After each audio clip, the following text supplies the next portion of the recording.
It's now time to finish off the design by completing the stalk. We're going to use straight stitches to do this. So I'm going to thread my needle, again using my needle threader.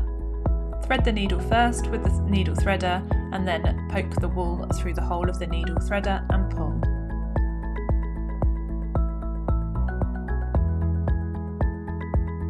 So I'm going to come up from under the fabric at the top of the stalk, making sure I have a tail, and then I'm going to come back down as close to the flower as I can without catching it, pulling my wool to the underside of the fabric. That's my first straight stitch.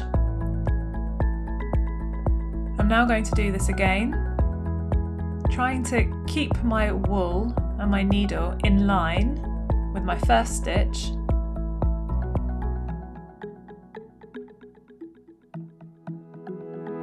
You can see this takes a bit of practice.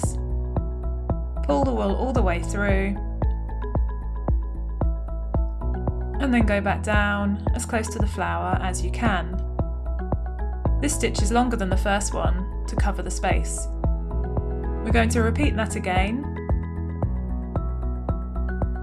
coming up at the top of the stalk, not over tightening the wool, making sure I haven't caught my tail, and then coming back down close to the flower at the bottom of the stalk. You want to keep your tension nice and loose, not to over tighten, not too loose. And continue to do this until you have filled in the whole space.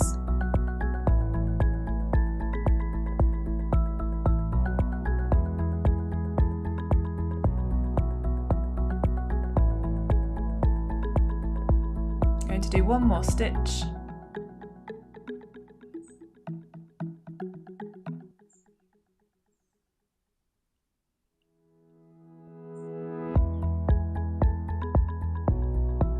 And there you have it, the stalk is complete.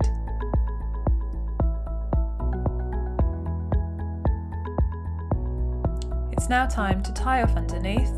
Turn your jumper inside out and secure your stitches. Weave the wool underneath and tie a knot to finish. Right over left and under, left over right and under, right over left and under. Trim your ends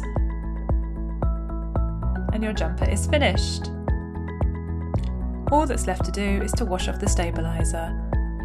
This series of tutorials has covered the chain stitch, the lazy daisy stitch, the colonial knot stitch, the straight stitch, the woven rose stitch, and the whipped stitch.